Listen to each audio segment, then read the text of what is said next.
Thank you to all those who contributed to the latest battle to the death between Sol and Qui-GON Jinn. Your continued support means so much, so don't forget to like and subscribe as there will be plenty of matchups in the near future.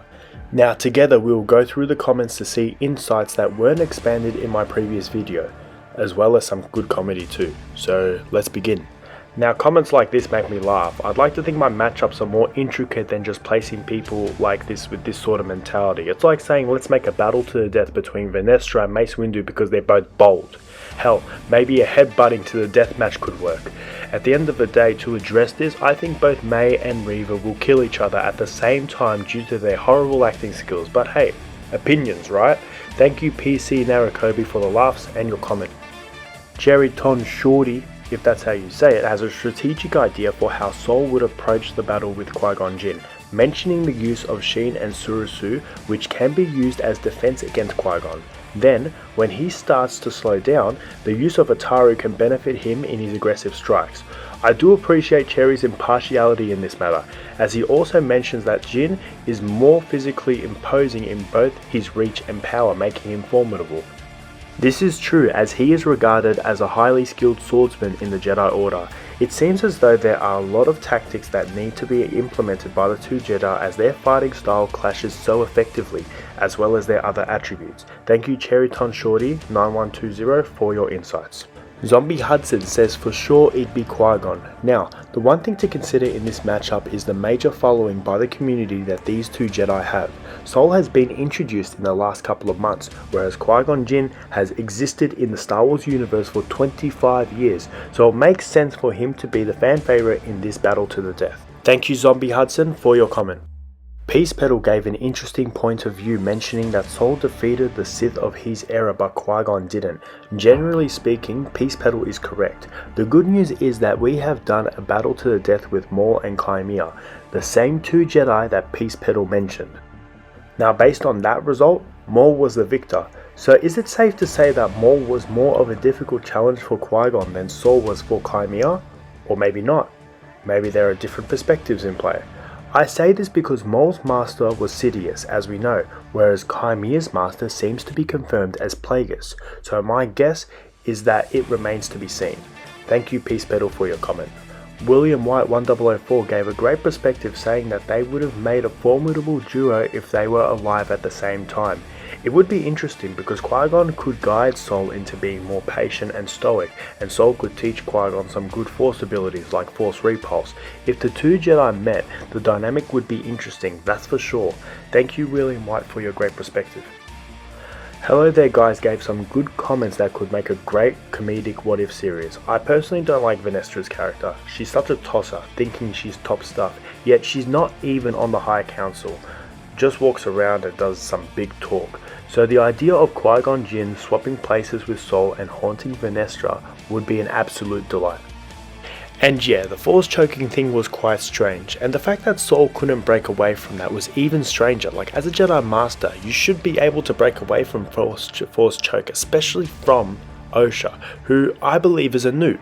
At the same time, I do believe Sol let it happen due to his attachment to Osha, perhaps feeling bad for her that he killed Anastasia, but I mean, him killing Anastasia was fair enough though. Look what she was going to turn into and stuff. She was turning into some black fog thing. So yeah, at the end of the day, like, his strong attachment to her was a weakness, in contrast to Qui-GON's attachment to Anakin, which was his strength. Because in the Duel of the Fates, Qui-GON was indeed fighting for Anakin, which is a powerful trait for a Jedi.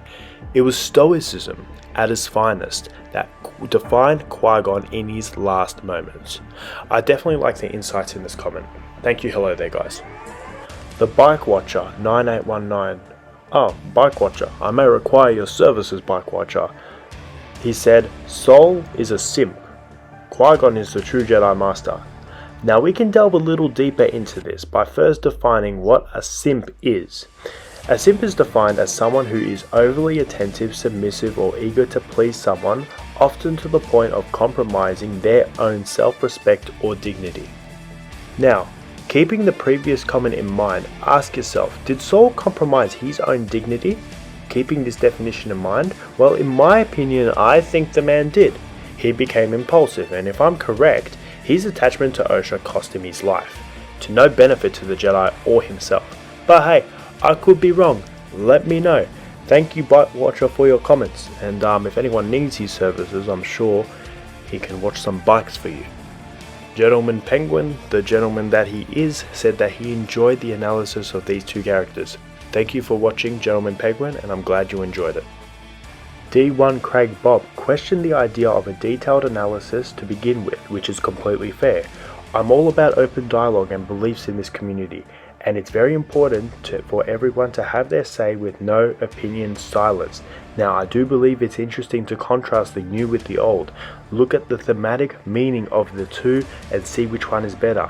Now, I'm not going to beat around the bush. In my opinion, I see more meaning in the prequel characters than the acolytes, but I still think it's necessary to contrast and compare, as it can reap new insights like the comments that we have just gone through. There are so many insights that we can discover. So thank you D1 Craig Bob for your comment. Appreciate it. Greg Anderson 6012 keeps it nice and simple. Jinn for the win. Jinn's got the clout, there's no doubt about that. Cheers Greg Anderson for your comment. Sunryder gave a great in-depth analysis and concluded that Qui-GON Jinn defeats Sol 7 out of 10 times. He believes the average High Republic Jedi to be superior to the Jedi from any other era, as they are canonically at their peak. Unlike the High Republic Jedi, Sol was an exception who bested Qimir twice. However, Qui-Gon is still the victor, as his stature as a swordsman is very well recognized in the Order. Additionally, the Revenge of the Sith novel describes him as a legendary Jedi Master in his own right. While Sol is competent, there is far more evidence for Qui-Gon's abilities. Sunryder goes in thoroughly with the evidence. This is definitely worth a read, so I'll put Sunryder's comment in the description.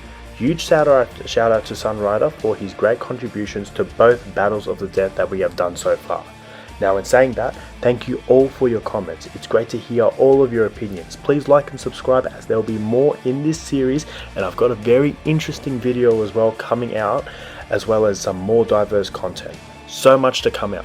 So, hope you all have a good day, and may the Force be with you.